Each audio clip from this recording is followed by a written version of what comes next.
Et bonsoir, bonsoir et bienvenue dans ce nouveau live de Planétéo. Je suis Théo et je vous accueille ce soir sur ma planète pour un nouveau live de lecture. Et oui, ce soir, et si on lisait Orgueil et préjugés, écrit par Jane Austen. C'est notre troisième live sur cette œuvre. Nous lirons ce soir les chapitres 17, 18, puis 19, 20 et enfin 21, 22, 23. Si vous me regardez en rediffusion sur YouTube, comme d'habitude, vous pouvez trouver dans la barre de lecture de la vidéo ainsi que dans la description de la vidéo des timecodes qui vont vous permettre de passer les pauses que j'effectuerai dans ma lecture, de passer même l'introduction et d'aller directement au chapitre qui vous siera. Ça peut vous servir aussi de marque-page, ce qui est bien pratique ma foi. Comme d'habitude, je vous inviterai également pour les épisodes précédents et à venir à vous rendre dans la playlist Et si on lisait Orgueil et préjugés, disponible sur ma chaîne tout simplement. Voili voilou. Bonsoir à ceux qui me rejoignent en live. Bonsoir Algo, j'espère que tu vas bien. Merci d'être là, ça fait plaisir. J'en profite pour glisser un petit remerciement à Roman Ercad. Je ne sais pas si je dois prononcer ton pseudo comme ça, désolé. Merci à toi Roman d'avoir follow la chaîne pendant que j'étais en off, ça fait très plaisir. Bonsoir Charline, bienvenue sur le live, bienvenue, bienvenue. Comment vas-tu? Moi, ça va bien et je ferai un peu le même constat qu'Algo. Il fait chaud. Il fait chaud, il fait chaud. Je pense que ça doit être la phrase la plus prononcée à la minute ces jours-ci. Il fait très très chaud, donc on va essayer de faire un live de qualité malgré les conditions, mais c'est vrai que j'ai un peu hâte que ça se calme. Si ça pouvait de... Allez, si ça pouvait baisser de 3, 4 degrés, même 2 degrés, ça serait déjà très bien. Enfin bref, on va faire avec les moyens du bord, n'est-ce pas? Je suis très heureux de vous retrouver. Ça y est, ça fait une semaine qu'on a repris les lives et vraiment, je suis content. Je suis très content de ça. Je retrouve un petit peu ma routine, je retrouve un petit peu mes habitudes. Et ouais, je retrouve ce plaisir de lire en votre compagnie. C'est toujours quelque chose que je kiffe faire et ça m'avait manqué, je crois, au fond. Euh, Supportable. Ah ouais, moins de 30 degrés avec full humidité, je trouve ça archi pas supportable. Mais je comprends, je comprends. Euh, Exactement, Algo. Exactement. Sur ce, je voulais vous parler de quelque chose. Puisque voilà, j'essaie toujours de réserver un petit sujet en introduction de live pour laisser le temps, enfin, laisser aux gens le temps d'arriver. Voilà, que les petites notifications que le live s'est lancé leur parviennent. Et aujourd'hui, je voulais parler d'un sujet spécial, puisque si vous êtes sur la chaîne Twitch, vous voyez que dans le titre du live, il y a une nouvelle commande disponible dans le chat. Si vous faites point d'exclamation Babelio, vous allez voir apparaître un nouveau petit lien, tout simplement parce que j'ai créé un compte sur Babelio. Je connaissais le site Babelio depuis très longtemps. Je ne savais pas, toutefois, qu'il permettait de faire comment dire, d'organiser sa bibliothèque en quelque sorte, de répertorier sa bibliothèque, alors qu'apparemment ça a l'air d'être l'utilisation principale, mais je savais pas que ça faisait ça en fait. Donc du coup, on m'a un petit peu expliqué comment ça se passe et ainsi de suite. Je me suis renseigné, j'ai regardé et je me suis dit, dis-moi, ça a l'air vachement intéressant. Surtout que c'est quelque chose qui m'embêtait depuis longtemps. Je cherchais un moyen de vous mettre à disposition des listes, on va dire. Parce que il arrive que certains d'entre vous me demandent: Ah, est-ce que tu aurais des conseils de lecture de science-fiction? Je sais que quelqu'un m'a demandé ça récemment, par exemple.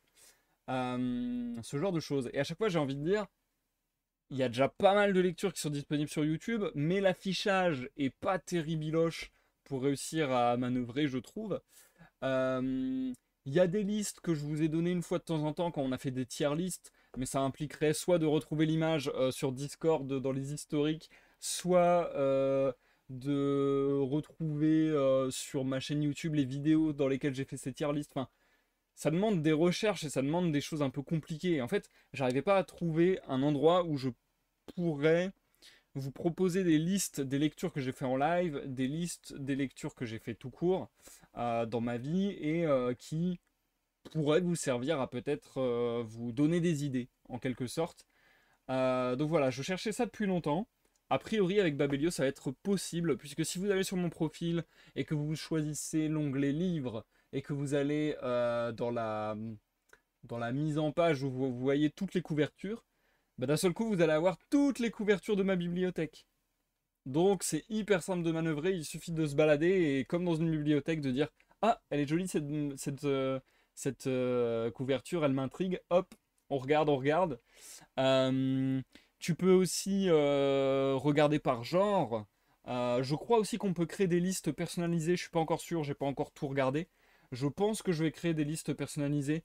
En fait voilà, je pense que ça se fait de cette manière-là, je crois que tu peux mettre des étiquettes à tes livres. Donc j'imagine que je mettrai l'étiquette lu en live ou quelque chose comme ça.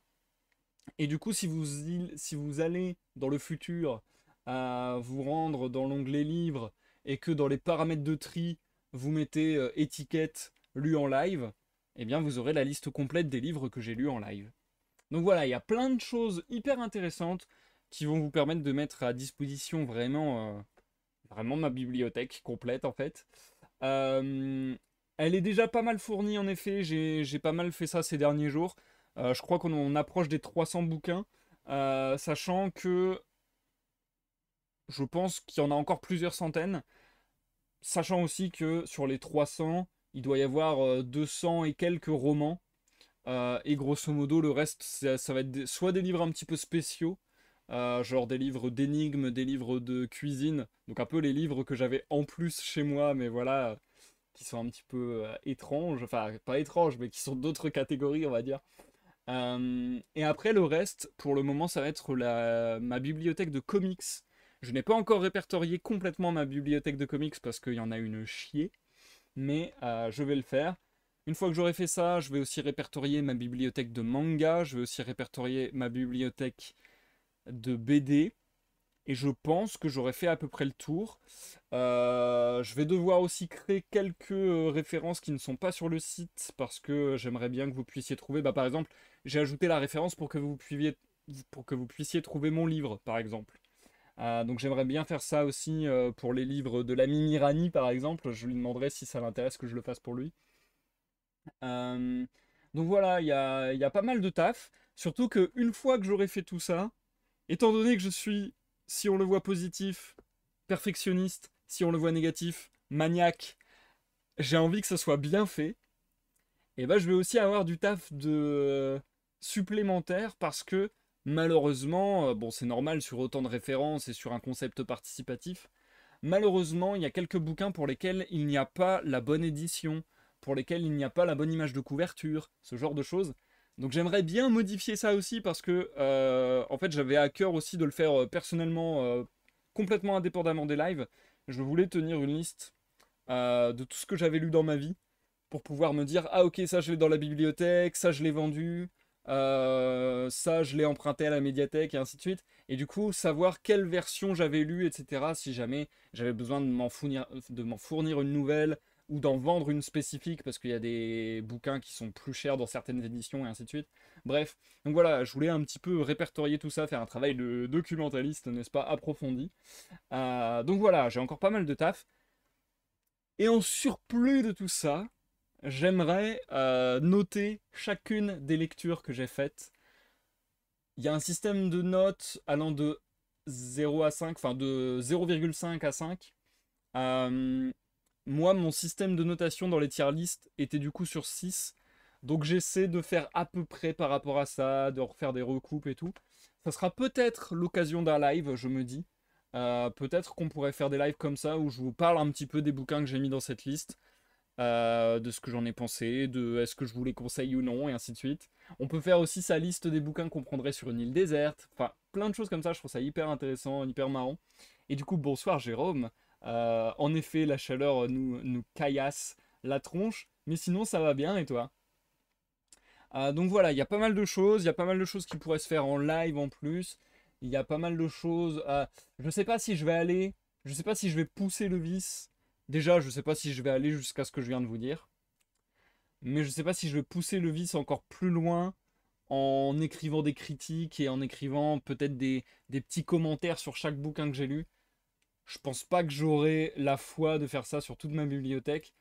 Par contre, il n'est pas exclu que ce soit quelque chose que je fais soit dans des lives à venir, soit dans des concepts purement vidéo, purement dédiés à YouTube, ou éventuellement dédiés à Instagram ou ce genre de choses. J'avais déjà imaginé de peut-être faire ce genre de petits formats, vidéos courtes, présentation rapide, et puis opinion rapide sur une œuvre.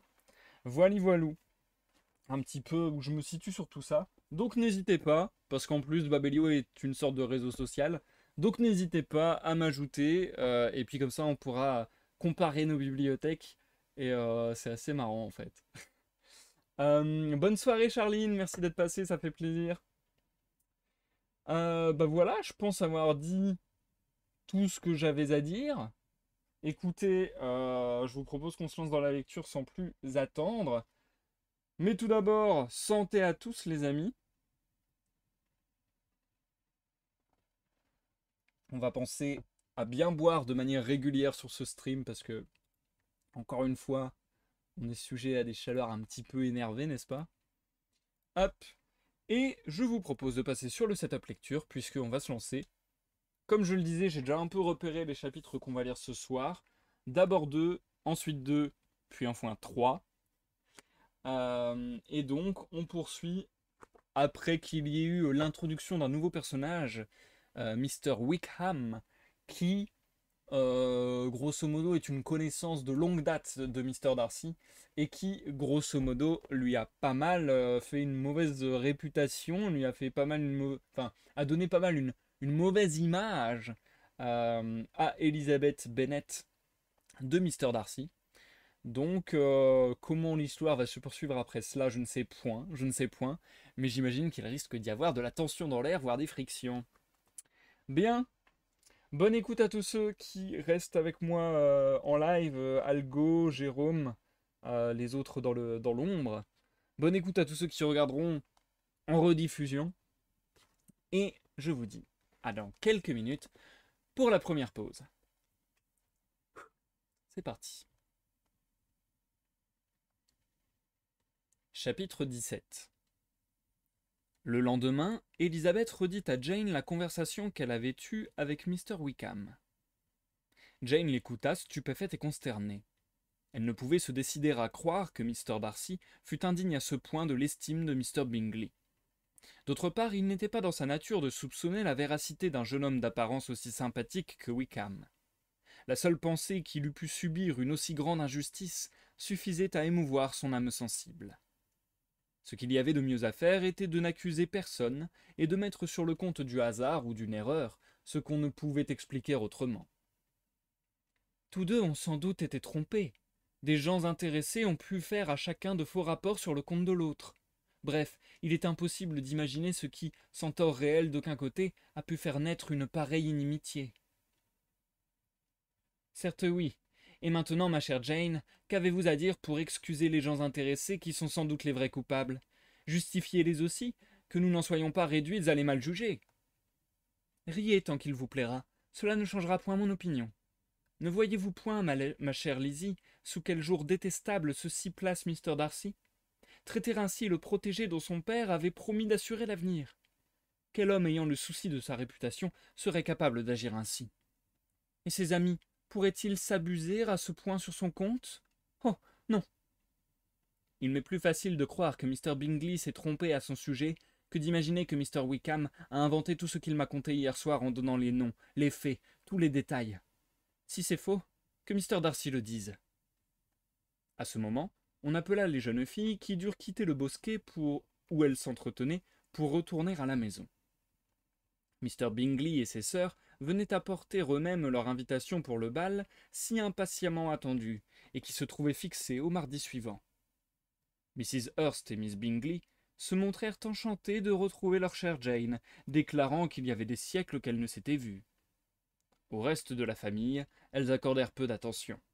Elles évitèrent autant que possible de causer avec Mrs. Bennet, dire quelques mots à Elizabeth, et rien du tout aux autres. Au bout de très peu de temps, elles se levèrent avec un empressement qui déconcerta quelque peu leurs frères, et firent rapidement leurs adieux comme pour échapper aux démonstrations de Mrs. Bennet. La perspective du bal de Netherfield causait un vif plaisir à Longbourn.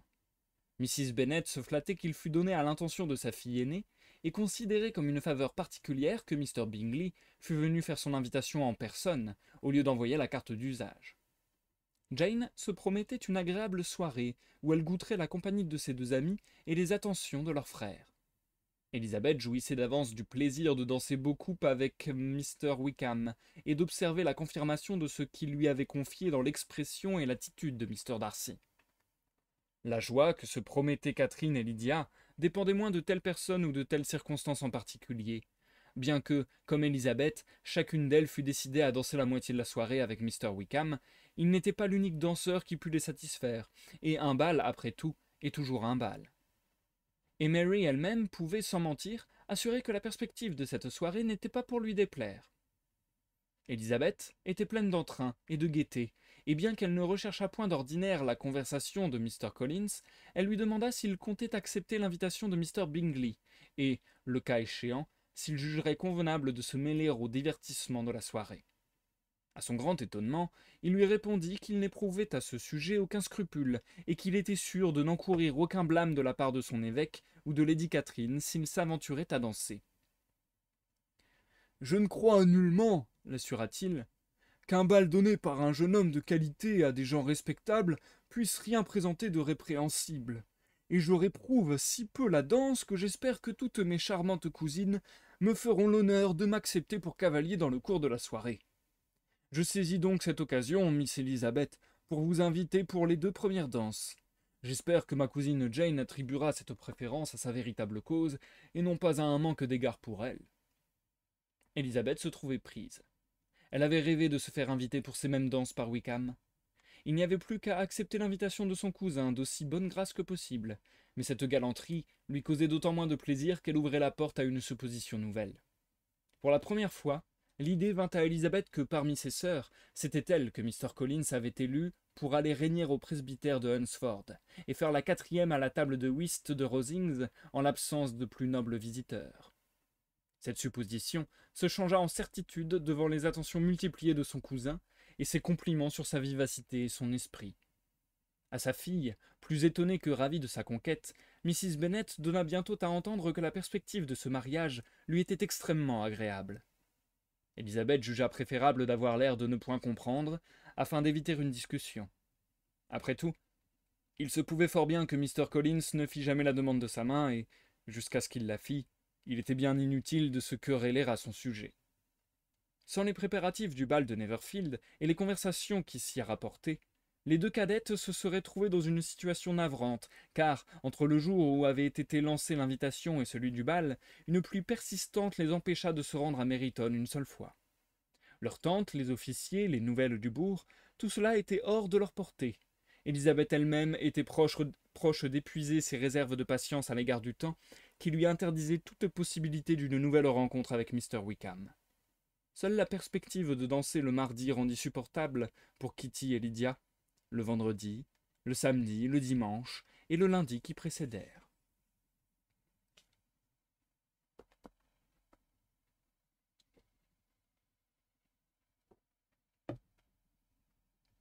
Chapitre 18. Quand elle fit son entrée dans le salon de Neverfield, Elizabeth remarqua que Wickham ne figurait point dans le groupe d'habits rouges qui y était rassemblé. Jusque-là, l'idée de cette absence n'avait même pas effleuré son esprit. Au contraire, mettant à sa toilette un soin tout particulier, elle s'était préparée joyeusement à achever sa conquête, persuadée que c'était l'affaire d'une soirée. Alors, brusquement, surgit l'affreux soupçon que les Bingley, par complaisance pour Mr. Darcy, avaient omis sciemment Wickham dans l'invitation adressée aux officiers. Bien que la supposition fût inexacte, son absence fut bientôt confirmée par son ami Mr. Denny. À Lydia, qui le pressait de questions, il répondit que Wickham avait dû partir pour Londres la veille et qu'il n'était point encore de retour, ajoutant d'un air significatif « Je ne crois pas que ses affaires l'eussent décidé à s'absenter précisément aujourd'hui s'il n'avait eu surtout le désir d'éviter une rencontre avec un gentleman de cette société. » Cette allusion, perdue pour Lydia, fut saisie par Élisabeth, et lui montra que Darcy n'était pas moins responsable de l'absence de Wickham que si sa première supposition avait été juste. L'antipathie qu'il lui inspirait s'en trouva tellement accrue qu'elle eut grand-peine à lui répondre dans des termes suffisamment polis lorsque, peu après, il vint lui-même lui présenter ses hommages. Ne voulant avoir aucune conversation avec lui, elle se détourna avec un mouvement de mauvaise humeur qu'elle ne put tout de suite surmonter, même en causant avec Mr. Bingley, dont l'aveugle partialité à l'égard de son ami la révoltait. Mais il n'était pas dans la nature d'Élisabeth de s'abandonner longtemps à une telle impression, et quand elle se fut soulagée en exposant son désappointement à Charlotte Lucas, elle fut bientôt capable de faire dévier la conversation sur les originalités de son cousin et de les signaler à l'attention de son ami. Les 2 premières danses, cependant, furent pour elle un intolérable supplice. Mr. Collins, solennel et maladroit, se répandant en excuses au lieu de faire attention, dansant à contretemps sans même s'en apercevoir, donnait à sa cousine tout l'ennui, toute la mortification qu'un mauvais cavalier peut infliger à sa danseuse. Élisabeth, en retrouvant sa liberté, éprouva un soulagement indicible. Invitée ensuite par un officier, elle eut la satisfaction de parler avec lui de Wickham et d'entendre dire qu'il était universellement apprécié. Elle venait de reprendre sa conversation avec Charlotte Lucas lorsque Mr. Darcy s'approcha et, s'inclinant devant elle, sollicita l'honneur d'être son cavalier. Elle se trouva tellement prise au dépourvu qu'elle accepta sans trop savoir ce qu'elle faisait. Il s'éloigna aussitôt, la laissant toute dépitée d'avoir montré si peu de présence d'esprit. Charlotte Lucas essaya de la réconforter. « Après tout, vous allez peut-être le trouver très aimable. »« Le ciel m'en préserve. »« Quoi ? Trouver aimable un homme qu'on est résolu à détester ?» Mais quand la musique recommença, et que Darcy s'avança pour lui rappeler sa promesse, Charlotte Lucas ne put s'empêcher de lui souffler à l'oreille que son caprice pour Wickham ne devait pas lui faire commettre la sottise de se rendre déplaisante aux yeux d'un homme dont la situation valait 10 fois celle de l'officier. Élisabeth prit rang parmi les danseurs, confondue de l'honneur d'avoir Mr. Darcy pour cavalier, et lisant dans les regards de ses voisines un étonnement égal au sien. Pendant un certain temps, ils gardèrent le silence. Élisabeth était bien décidée à ne pas le rompre la première lorsque l'idée lui vint qu'elle infligerait une pénitence à Mr. Darcy en l'obligeant à parler. Elle fit donc une réflexion sur la danse. Il lui répondit, puis retomba dans son mutisme. Au bout de quelques instants, elle reprit. « Maintenant, Mr. Darcy, c'est à votre tour. J'ai déjà parlé de la danse. À vous de faire la remarque qu'il vous plaira sur les dimensions du salon ou le nombre des danseurs. » Il sourit et l'assura qu'il était prêt à dire tout ce qu'elle désirait. « Très bien. Quant à présent, cette réponse peut suffire. Un peu plus tard, j'observerai que les soirées privées présentent plus d'agréments que les bals officiels, mais pour l'instant, nous pouvons en rester là. Est-ce donc par devoir que vous causez en dansant? Quelquefois. Il faut bien parler un peu. Il serait étrange de rester ensemble une demi-heure sans ouvrir la bouche. Cependant, pour la commodité de certains danseurs, il vaut mieux que la conversation soit réglée de telle façon qu'il n'ait à parler que le moins possible. Dans le cas présent, suivez-vous vos préférences ou cherchez-vous à vous conformer aux miennes? Aux unes et aux autres tout ensemble, car j'ai remarqué dans notre tour d'esprit une grande ressemblance. Nous sommes tous 2 de caractère taciturne et peu sociable, et nous n'aimons guère à penser, à moins que ce ne soit pour dire une chose digne d'étonner ceux qui nous écoutent, et de passer à la postérité avec tout l'éclat d'un proverbe. Le mot « éclat » est en français dans le texte. « Ce portrait ne vous ressemble pas d'une façon frappante, selon moi, dit-il. À quel point il me ressemble, c'est ce que je ne puis décider. Vous le trouvez fidèle, sans doute? Ce n'est pas à moi de juger de mon œuvre. » Mr. Darcy ne reprit la conversation qu'au début de la 2e danse, pour demander à Élisabeth si elle allait souvent à Meryton avec ses sœurs. Elle répondit affirmativement et, ne pouvant résister à la tentation, ajouta « Lorsque vous nous avez rencontrés l'autre jour, nous venions justement de faire une nouvelle connaissance. » L'effet fut immédiat. Un air de hauteur plus accentué se répandit sur le visage de Darcy, mais il resta un instant sans répondre. Il dit enfin d'un air contraint « Mr. Wickham est doué de manières agréables qui lui permettent de se faire facilement des amis. Qu'il soit également capable de les conserver est une chose moins sûre. » « Je sais qu'il a eu le malheur de perdre votre amitié, » répliqua Élisabeth, « et cela d'une façon telle qu'il en souffrira probablement toute son existence. » Darcy ne répondit pas, et parut désireux de changer la conversation. À ce moment apparut près d'eux Sir William Lucas, qui essayait de traverser le salon en se faufilant entre les groupes. À la vue de Mr. Darcy, il s'arrêta pour lui faire son salut le plus courtois, et lui adresser quelques compliments sur lui et sa danseuse. Vous me voyez ravi, cher monsieur. On a rarement l'avantage de voir danser avec un art aussi consommé. Vous me permettrez d'ajouter que votre aimable danseuse vous fait honneur. J'espère que ce plaisir se renouvellera souvent pour moi, surtout, ma chère Elisa, si un événement des plus souhaitables vient à se produire, ajouta-t-il en lançant un coup d'œil dans la direction de Jane et de Bingley. Quel sujet de joie et de félicitations pour tout le monde. J'en appelle à Mr. Darcy. Mais que je ne vous retienne pas, monsieur. Vous m'en voudriez de vous importuner davantage, et les beaux yeux de votre jeune danseuse condamnent mon indiscrétion. La fin de ce discours fut à peine entendue de Darcy. L'allusion de Sir William semblait l'avoir frappé, et il dirigeait vers Bingley et Jane un regard préoccupé. Il se ressaisit vite, cependant, et, se tournant vers sa danseuse, « L'interruption de Sir William, dit-il, m'a fait oublier de quoi nous nous entretenions. Mais nous ne parlions de rien, je crois. Nous avions essayé sans succès 2 ou 3 sujets de conversation, et je me demande quel pourra être le suivant. Si nous parlions lecture, dit-il en souriant. Lecture? Oh non, je suis sûr que nous n'avons pas les mêmes goûts. Je le regrette. Mais quand cela serait, nous pourrions discuter nos idées respectives. Non, il m'est impossible de causer littérature dans un bal. Mon esprit est trop occupé d'autre chose. Est-ce ce qui vous entoure qui vous absorbe à ce point? Demanda-t-il d'un air de doute. Oui, répondit-elle machinalement, car sa pensée était ailleurs, comme elle le montra bientôt par cette soudaine exclamation. Mr. Darcy, je me rappelle vous avoir entendu dire que vous ne pardonniez jamais une offense. Je suppose que ce n'est pas à la légère que vous concevez un ressentiment aussi implacable.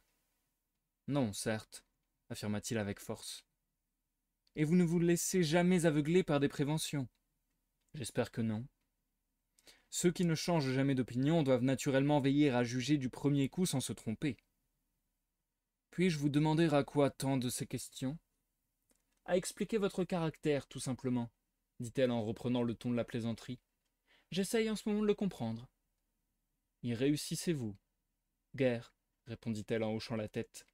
J'entends sur vous des jugements si contradictoires que je m'y perds. Je crois en effet, répondit-il d'un ton grave, que l'on exprime sur moi des opinions très différentes. Et ce n'est pas en ce moment, Miss Bennet, que j'aurai plaisir à vous voir essayer de faire mon portrait, car l'œuvre, je le crains, ne ferait honneur ni à vous, ni à moi. Élisabeth n'ajouta rien. La danse terminée, ils se séparèrent en silence, mécontents l'un de l'autre, mais à un degré différent, car Darcy avait dans le cœur un sentiment qui le poussa bientôt à pardonner à Élisabeth et à réserver toute sa colère pour un autre. Presque aussitôt, Miss Bingley se dirigea vers Élisabeth, et, d'un air de politesse dédaigneuse, l'accosta. « Il paraît, Miss Élisabeth, que George Wickham a fait votre conquête. Votre sœur vient de me poser sur lui toutes sortes de questions, et j'ai constaté que ce jeune homme avait négligé de vous dire, entre autres choses intéressantes, qu'il était le fils du vieux Wickham, l'intendant de feu Mr. Darcy. Permettez-moi de vous donner un conseil amical. Ne recevez pas comme parole d'évangile tout ce qu'il vous racontera. Il est faux que Mr. Darcy ait fait tort à Wickham. Il l'a toujours traité avec une grande générosité, alors que Wickham, au contraire, s'est conduit fort mal envers lui. J'ignore les détails de cette affaire, mais je puis vous affirmer que Mr. Darcy n'a rien à se reprocher, qu'il ne veut plus entendre parler de Wickham, et que mon frère, n'ayant pu se dispenser d'inviter ce dernier avec les autres officiers, a été ravi de voir que de lui-même il s'était retiré. Je me demande comment il a eu l'audace de venir dans ce pays-ci. Je vous plains, Miss Elizabeth, d'être mise ainsi face à face avec l'indignité de votre favori. Mais connaissant son origine, on ne pouvait guère s'attendre à mieux. En somme, répliqua Élisabeth irritée, votre accusation la plus fondée est celle d'être le fils d'un subalterne. Et je puis vous certifier que Mr. Wickham m'avait lui-même révélé ce détail. Oh, pardon, répondit Miss Bingley en s'éloignant avec un ricanement moqueur. Et excusez-moi en faveur de mon intention, qui était bonne. Insolente créature, se dit Élisabeth. Croit-elle donc m'influencer par de si misérables procédés? Je ne vois là qu'ignorance voulue de sa part, et méchanceté pure du côté de Mr. Darcy. Puis elle chercha sa sœur aînée, qui avait dû entreprendre une enquête sur le même sujet auprès de Bingley. Elle trouva Jane avec un sourire de contentement et une flamme joyeuse dans le regard, qui montrait assez combien elle était satisfaite de sa soirée. Élisabeth s'en aperçut tout de suite, et tout autre sentiment s'effaça en elle devant l'espoir de voir Jane sur le chemin du bonheur. J'aimerais savoir, dit-elle en souriant, elle aussi, si vous avez appris quelque chose sur Mr. Wickham. Mais vous étiez peut-être engagé dans un entretien trop agréable pour penser aux autres. En ce cas, vous êtes tout excusé. Non, reprit Jane, je ne l'ai point oublié, mais je n'ai rien de satisfaisant à vous dire. Mr. Bingley ne connaît pas toute son histoire et ignore ce qui a le plus offensé Mr. Darcy. Il répond seulement de la probité et de l'honneur de son ami et il est convaincu que Mr. Wickham ne mérite même pas ce que Mr. Darcy a fait pour lui. Je regrette de dire que, d'après sa sœur comme d'après lui, Mr. Wickham ne serait pas un jeune homme respectable. Mr. Bingley connaît-il lui-même Mr. Wickham? Non, il l'a vu l'autre matin à Meryton pour la première fois. Donc les renseignements qu'il vous a donnés lui viennent de Mr. Darcy. Cela me suffit. Je n'éprouve aucun doute quant à la sincérité de Mr. Bingley, mais permettez-moi de ne pas me laisser convaincre par de simples affirmations. Puisque Mr. Bingley ignore une partie de l'affaire et n'en connaît le reste que par son ami, je préfère m'en tenir à mon sentiment personnel sur les deux personnes en question. Elle prit alors un sujet plus agréable pour toutes deux, et sur lequel elle ne pouvait manquer de s'entendre. Élisabeth se réjouit d'entendre sa sœur lui exprimer l'espoir joyeux, bien que timide, qu'entretenait en elle l'attitude de Mr. Bingley à son égard, et dit ce qu'elle put pour affermir la confiance de Jane. Puis, comme Mr. Bingley lui-même s'avança de leur côté, Élisabeth se retira près de Miss Lucas. Elle avait à peine eu le temps de répondre aux questions de son ami sur son dernier danseur que Mr. Collins les joignit, leur annonçant d'un ton joyeux qu'il venait de faire une importante découverte. Par un hasard singulier, j'ai trouvé, dit-il, qu'il y avait dans ce salon un proche parent de ma bienfaitrice. J'ai à son insu entendu ce gentleman prononcer lui-même le nom de sa cousine, Miss de Bourgh, et celui de sa mère, Lady Catherine, en causant avec la jeune dame qui fait les honneurs du bal. Que le monde est donc petit, et qui aurait pu penser que je ferais dans cette réunion la rencontre d'un neveu de Lady Catherine de Bourgh? Je suis bien heureux d'avoir fait cette découverte à temps pour que je puisse aller lui présenter mes respects. J'espère qu'il me pardonnera de ne pas m'être acquitté plus tôt de ce devoir. L'ignorance totale où j'étais de cette parenté me servira d'excuse. Vous n'allez pas aborder Mr. Darcy sans lui avoir été présenté. Et pourquoi non? C'est, si j'ai bien compris, le propre neveu de Lady Catherine. J'aurai le plaisir de lui apprendre que sa grâce se portait parfaitement il y a 8 jours. Élisabeth essaya en vain de l'arrêter et de lui faire comprendre que s'il s'adressait à Mr. Darcy, sans lui avoir été présenté, celui-ci considérerait cette démarche plutôt comme une incorrection que comme un acte de déférence envers sa tante. Mr. Collins l'écouta avec l'air d'un homme décidé à n'en faire qu'à sa tête, et quand elle eut fini, « Ma chère Miss Elizabeth, dit-il, j'ai la plus haute opinion de votre excellent jugement pour toutes les matières qui sont de votre compétence. Mais permettez-moi de vous faire observer qu'à l'égard de l'étiquette, les gens du monde et le clergé ne sont pas astreints aux mêmes règles. Laissez-moi donc, en la circonstance, suivre les ordres de ma conscience et remplir ce que je considère comme un devoir, et pardonnez-moi de négliger vos avis qui, en toute autre occasion, me serviront toujours de guide. » Et, s'inclinant profondément, il la quitta pour aller aborder Mr. Darcy. Élisabeth le suivit des yeux, curieuse de voir l'accueil qu'il recevrait. L'étonnement de Mr. Darcy fut d'abord manifeste. Mr. Collins avait préludé par un grand salut, et, bien qu'elle fût trop loin pour entendre, Élisabeth croyait tout comprendre et reconnaître, au mouvement des lèvres, les mots « excuse, Hunsford, Lady Catherine de Bourgh ». Il lui était pénible de voir son cousin s'exposer ainsi à la critique d'un tel homme. Mr. Darcy regardait son interlocuteur avec une surprise non dissimulée, et, lorsque celui-ci voulut bien s'arrêter, il répondit avec un air de politesse distante. Ceci ne parut pas décourager Mr. Collins, qui se remit à parler de plus belle, mais l'air dédaigneux de Mr. Darcy s'accentuait à mesure que son discours s'allongeait.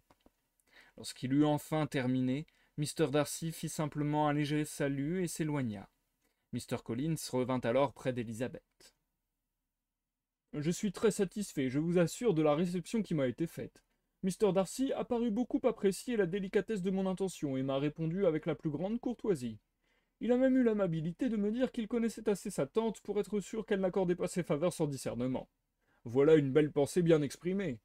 En définitive, il me plaît beaucoup. » Élisabeth tourna ensuite toute son attention du côté de sa sœur et de Mr. Bingley, et les réflexions agréables que suscita cet examen la rendirent presque aussi heureuse que sa sœur elle-même. Elle voyait déjà Jane installée dans cette même maison, et tout au bonheur que seul peut donner dans le mariage une véritable affection. La pensée de Mrs. Bennet suivait visiblement le même cours.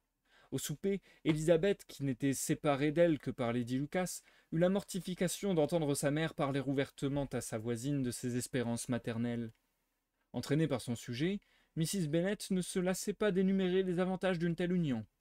Un jeune homme si bien, si riche, n'habitant qu'à 3 miles de Longbourn, dont les sœurs montraient tant d'affection pour Jane et souhaitaient certainement cette alliance autant qu'elle-même. D'autre part, quel avantage pour les plus jeunes filles que le beau mariage de leur aînée, qui les aiderait sans doute à trouver elles aussi des partis avantageux.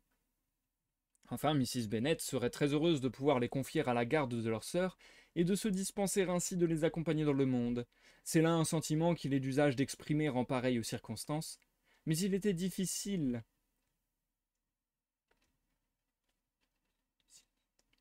Mais il était, pardon. Non, j'ai bien dit. Ouais, j'ai fait un pataquès, j'ai cru que que j'avais mal prononcé, mais j'ai bien prononcé. Mais il était difficile de se représenter Mrs. Bennet éprouvant, à n'importe quel âge, une si grande satisfaction à rester chez elle. Élisabeth essayait d'arrêter ce flot de paroles ou de persuader sa mère de mettre une sourdine à sa voix, car elle rougissait à la pensée que Mr. Darcy, qui était assis en face d'elle, ne devait presque rien perdre du chuchotement trop intelligible de Mrs. Bennet, mais celle-ci ne répondit qu'en taxant sa fille d'absurdité. « Et pour quelle raison dois-je avoir si grand peur de Mr. Darcy, je vous prie? L'amabilité qu'il nous montre m'oblige-t-elle donc à ne pas prononcer une parole qui puisse avoir le malheur de lui déplaire? Pour l'amour du ciel, ma mère, parlez plus bas. Quel avantage voyez-vous à blesser Mr. Darcy? Cela ne sera certainement pas une recommandation pour vous auprès de son ami. » Tout ce que put dire Élisabeth fut absolument inutile. Sa mère continua à parler de ses espoirs d'avenir avec aussi peu de réserve. Rouge de honte et de contrariété, Élisabeth ne pouvait s'empêcher de regarder constamment dans la direction de Mr. Darcy, et chaque coup d'œil la confirmait dans ses craintes. Il ne regardait pas Mrs. Bennet, mais son attention certainement était fixée sur elle, et l'expression de son visage passa graduellement de l'indignation à une froideur dédaigneuse. À la fin pourtant, Mrs. Bennet n'eut plus rien à dire, et Lady Lucas, que ses considérations sur un bonheur qu'elle n'était pas appelée à partager faisaient bâiller depuis longtemps, put enfin savourer en paix son jambon et son poulet froid. Élisabeth commençait à respirer, mais cette tranquillité ne fut pas de longue durée. Le souper terminé, on proposa un peu de musique, et elle eut l'ennui de voir Mary, qu'on en avait à peine priée, se préparer à charmer l'auditoire. Du regard, elle tenta de l'en dissuader, mais enchantée de cette occasion de se produire, Mary ne voulut pas comprendre et commença une romance. Élisabeth l'écouta chanter plusieurs strophes avec une impatience qui ne s'apaisa point à la fin du morceau. Car quelqu'un ayant exprimé vaguement l'espoir de l'entendre encore, Mary se remit au piano. Son talent n'était pas à la hauteur de la circonstance.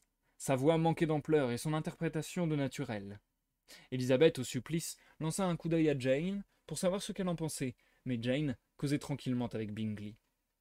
Ses yeux se tournèrent alors vers les deux sœurs qu'elle vit échanger des regards amusés, vers Mr. Darcy, qui gardait le même sérieux impénétrable, vers son père, enfin, à qui elle fit signe d'intervenir, dans la crainte que Mary ne continuât à chanter toute la nuit. Mr. Bennet comprit, et lorsque Mary eut achevé son second morceau, il dit à haute voix « C'est parfait, mon enfant, mais vous nous avez charmés assez longtemps. Laissez aux autres le temps de se produire à leur tour. » Mary, bien qu'elle fît semblant de n'avoir pas entendu, se montra quelque peu décontenancée, et Élisabeth, contrariée par l'apostrophe de son père, regretta son intervention. On invitait maintenant d'autres personnes à se faire entendre. « Si j'avais le bonheur de savoir chanter, dit Mr. Collins, j'aurais grand plaisir à charmer la compagnie, car j'estime que la musique est une distraction innocente et parfaitement compatible avec la profession de clergyman. Je ne veux pas dire cependant que nous soyons libres d'y consacrer beaucoup de temps. Le recteur d'une paroisse est très occupé. Quand il a composé ses sermons et rempli les devoirs de sa charge, il lui reste bien peu de loisirs pour les soins à donner à son intérieur, qu'il serait inexcusable de ne pas rendre aussi confortable que possible. D'autre part, il doit avoir le souci constant de se montrer plein d'égards pour tous, et en particulier pour la famille de laquelle il tient son bénéfice. C'est une obligation dont il ne saurait se dispenser, et pour ma part, je ne pourrais juger favorablement celui qui négligerait une occasion de témoigner son respect à toute personne apparentée à ses bienfaiteurs. Et par un salut adressé à Mr. Darcy, il conclut ce discours débité assez haut pour être entendu de la moitié du salon. Plusieurs personnes le regardèrent avec étonnement, d'autres sourirent, mais personne ne paraissait plus amusé que Mr. Bennet, tandis que sa femme, avec un grand sérieux, félicitait Mr. Collins de la sagesse de ses propos, et faisait observer à voix basse à Lady Lucas que ce jeune homme était fort sympathique et d'une intelligence remarquable. Il semblait à Élisabeth que si sa famille avait pris tâche ce soir-là de se rendre ridicule, elle n'aurait pu le faire avec plus de succès. Heureusement qu'une partie de cette exhibition avait échappé à Mr. Bingley. Mais la pensée que ses deux sœurs et Mr. Darcy n'en avaient pas perdu un détail lui était fort pénible, et elle ne savait si elle souffrait plus du mépris silencieux de l'un ou des sourires moqueurs des deux autres. Le reste de la soirée offrit peu d'agrément à Élisabeth, agacée par la présence continuelle de Mr. Collins à ses côtés. S'il n'obtint pas d'elle la faveur d'une nouvelle danse, il l'empêcha du moins de danser avec d'autres. En vain lui offrit-elle de le présenter à ses amis. Il l'assura que la danse le laissait indifférent, que son seul objet était de lui être agréable et qu'il se ferait un devoir de lui tenir compagnie toute la soirée. Il n'y avait donc rien à faire. Élisabeth dut son unique soulagement à Miss Lucas qui, en se joignant à leur conversation, détourna sur elle-même une partie des discours de Mr. Collins. Du moins Élisabeth n'eut-elle plus à subir les attentions de Mr. Darcy. Bien qu'il demeurât longtemps seul à peu de distance de leur groupe, il ne chercha plus à lui adresser la parole. Élisabeth vit dans cette attitude le résultat de ses allusions à Mr. Wickham, et s'en félicita. Les habitants de Longbourn furent des derniers à prendre congé, et, par suite d'une manœuvre de Mrs. Bennet, ils durent attendre leur voiture un quart d'heure de plus que les autres invités, ce qui leur laissa le temps de voir combien leur départ était ardemment souhaité par une partie de leurs hôtes. Mrs. Hurst et sa sœur étaient visiblement impatientes de recouvrer leur liberté pour aller se coucher, et n'ouvraient la bouche que pour se plaindre de la fatigue, laissant Mrs. Bennet essayer sans succès de soutenir la conversation. Mr. Darcy ne disait mot. Mr. Bingley et Jane, un peu à l'écart, causaient sans s'occuper des autres. Élisabeth gardait le même silence que Mrs. Hurst et Miss Bingley, et Lydia elle-même n'avait plus la force que de s'exclamer de temps à autre avec un large bâillement « Dieu que je suis lasse !» Quand ils se levèrent enfin pour partir, Mrs. Bennet exprima d'une manière pressante son désir de voir bientôt tous ses hôtes à Longbourn, et s'adressa particulièrement à Mr. Bingley pour l'assurer du plaisir qu'il leur ferait en venant n'importe quel jour, sans invitation, partager leur repas de famille. Avec plaisir et reconnaissance, Mr. Bingley promit de saisir la première occasion d'aller lui faire visite après son retour de Londres, où il devait se rendre le lendemain même pour un bref séjour. Mrs. Bennet était pleinement satisfaite. Elle quitta ses hôtes avec l'agréable conviction que, en tenant compte des délais nécessaires pour dresser le contact et commander l'équipage et les toilettes de noces, elle pouvait espérer voir sa fille installée à Netherfield dans un délai de 3 ou 4 mois. Et c'est la fin du chapitre 18, les amis. Nous passons à la pause. C'était un peu long, des chapitres un peu plus longs que les chapitres qu'on a déjà pu lire jusqu'à présent.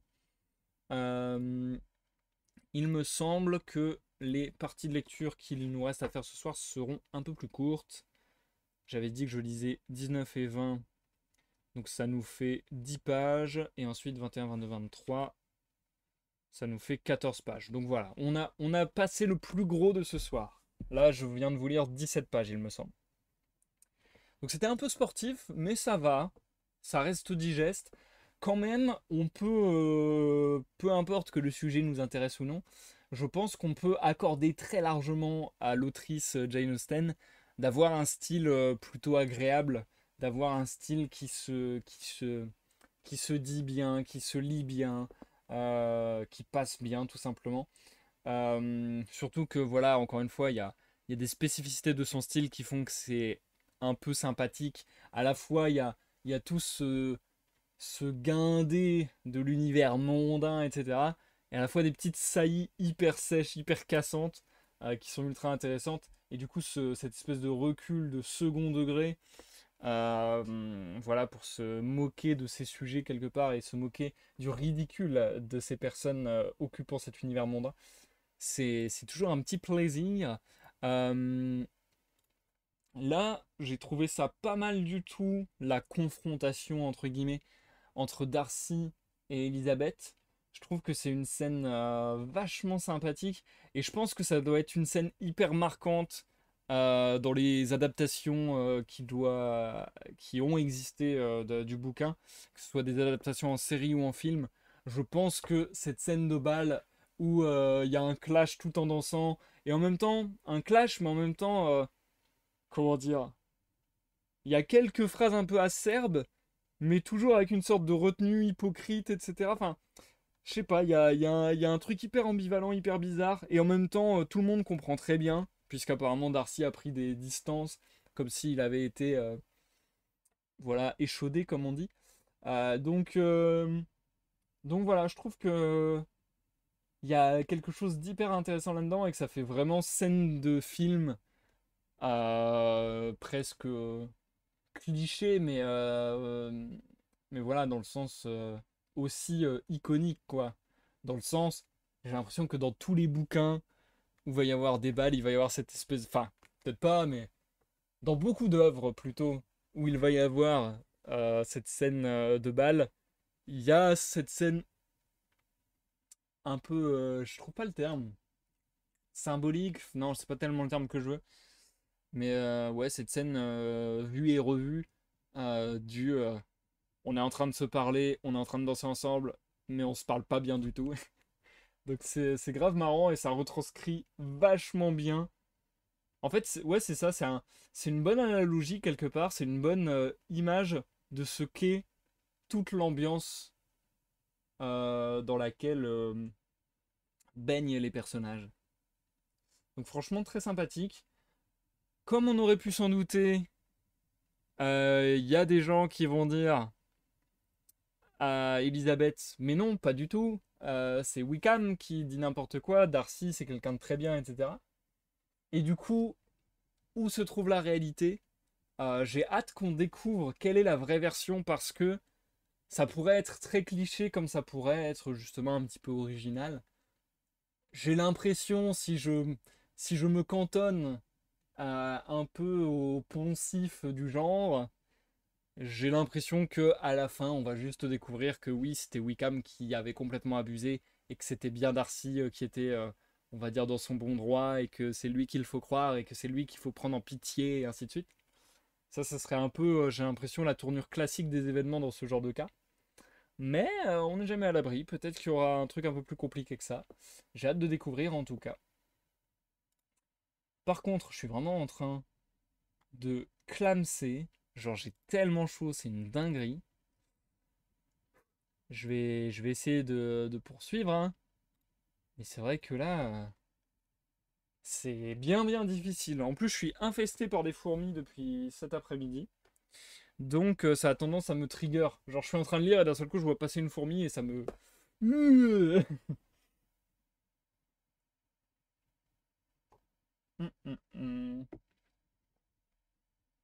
Ok, je pense que je vais reprendre.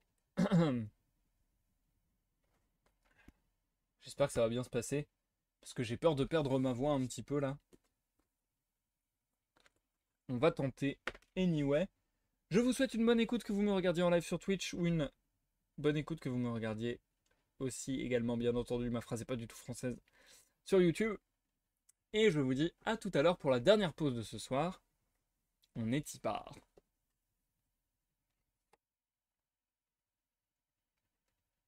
Chapitre 19. Le lendemain amena du nouveau à Langbourn. Mr. Collins fit sa déclaration.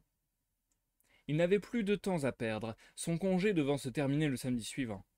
Et comme sa modestie ne lui inspirait aucune inquiétude qui pût l'arrêter au dernier moment, il décida de faire sa demande dans les formes qu'il jugeait indispensables dans cette circonstance. Trouvant après le breakfast Mrs. Bennet en compagnie d'Elizabeth et d'une autre de ses filles, il lui parla ainsi. Puis-je, madame, solliciter votre bienveillant appui pour obtenir de votre fille Élisabeth un entretien particulier dans le cours de la matinée? Avant qu'Élisabeth, rougissante, eût eu le temps d'ouvrir la bouche, Mrs. Bennet avait déjà répondu. Mais je crois bien. Je suis sûre qu'Élisabeth ne demande pas mieux. Venez, Kitty, j'ai besoin de vous au premier. Et rassemblant son ouvrage, elle se hâtait vers la porte, lorsque Élisabeth s'écria. Ma mère, ne sortez pas, je vous en prie. Mr. Collins m'excusera, mais il n'a certainement rien à me dire que tout le monde ne puisse entendre. Je vais moi-même me retirer. Non, non, Lizzie. Quelle est cette sottise?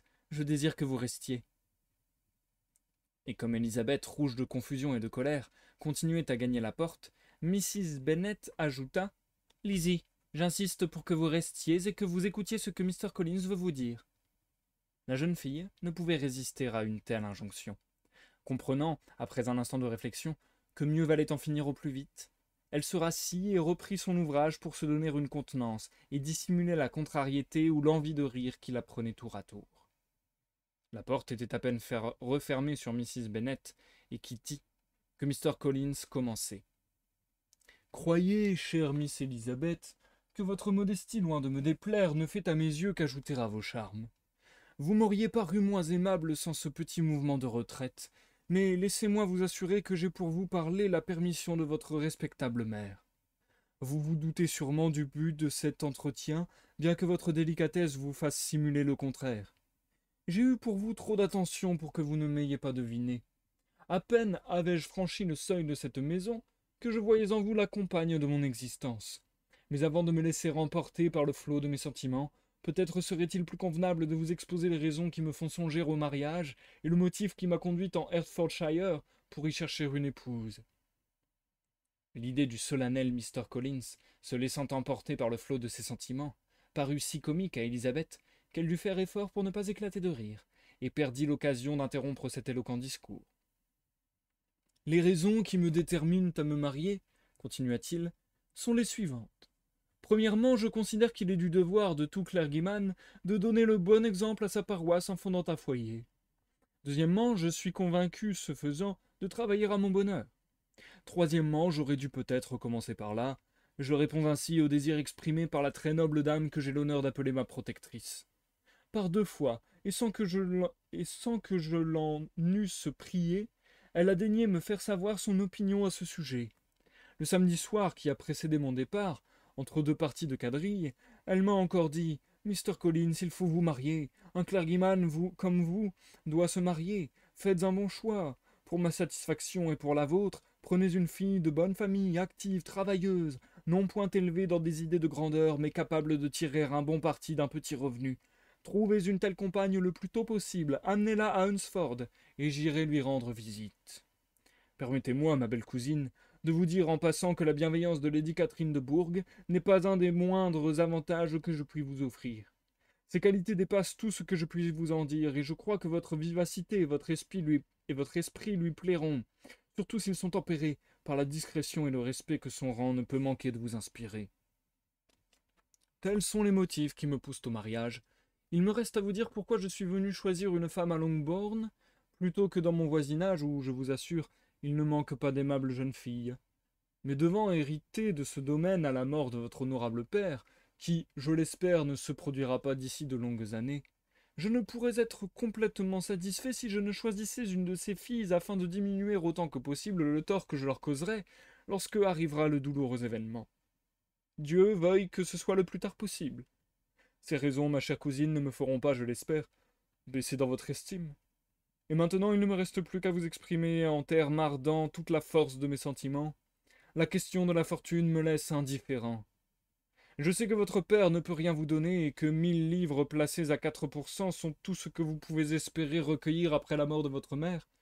Je garderai donc le silence le plus absolu sur ce chapitre, et vous pouvez être sûr que jamais vous n'entendrez sortir de ma bouche un reproche dénué de générosité lorsque nous serons mariés. « Vous allez trop vite, monsieur, » s'écria Élisabeth. « Vous oubliez que je ne vous ai pas encore répondu. Laissez-moi le faire sans plus tarder. Je suis très sensible à l'honneur que vous me faites par cette proposition, et je vous en remercie. Mais il m'est impossible de ne point la décliner. »« Je sais depuis longtemps, » répliqua Mr. Collins avec un geste majestueux, « qu'il est d'usage parmi les jeunes filles de repousser celui qu'elles ont au fond l'intention d'épouser lorsqu'il se déclare pour la première fois, et qu'il leur arrive de renouveler ce refus une seconde et même une troisième fois.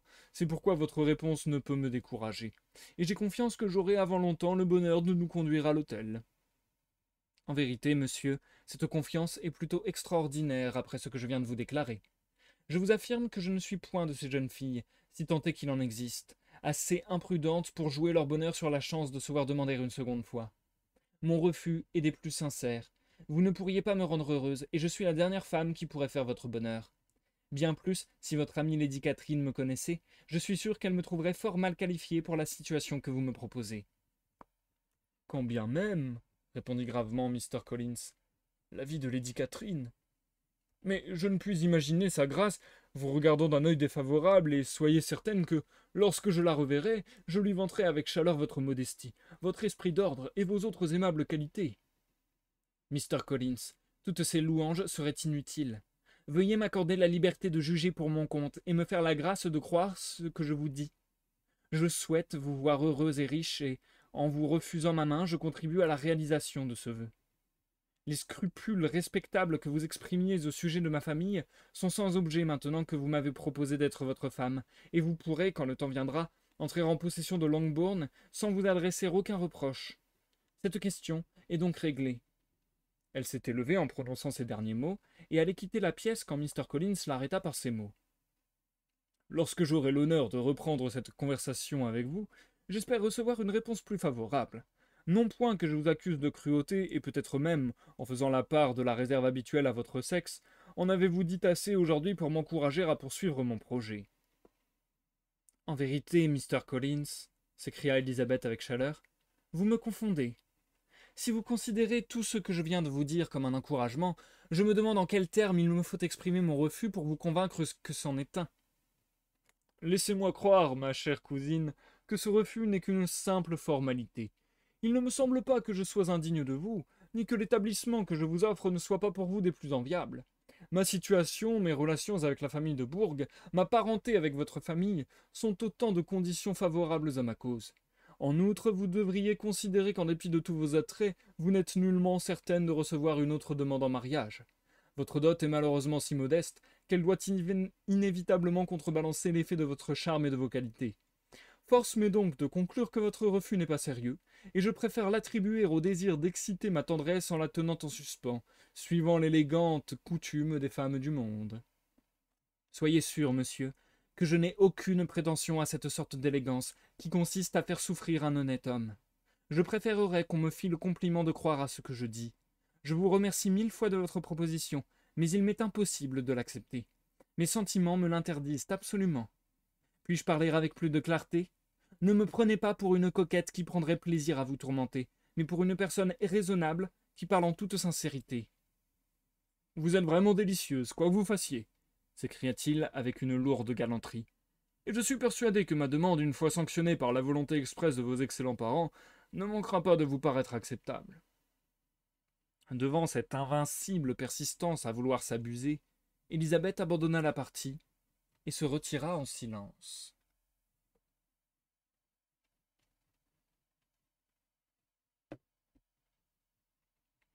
Chapitre 20. Mr. Collins ne resta pas longtemps seul à méditer sur le succès de sa déclaration.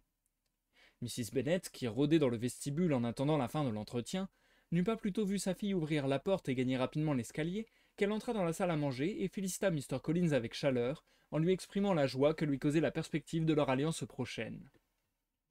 Mr. Collins reçut ces félicitations et y répondit avec autant de plaisir, après quoi il se mit à relater les détails d'une entrevue dont il avait tout lieu d'être satisfait, puisque le refus que sa cousine lui avait obstinément opposé n'avait d'autre cause que sa modestie et l'extrême délicatesse de ses sentiments. Ce récit, cependant, causa quelque trouble à Mrs. Bennet.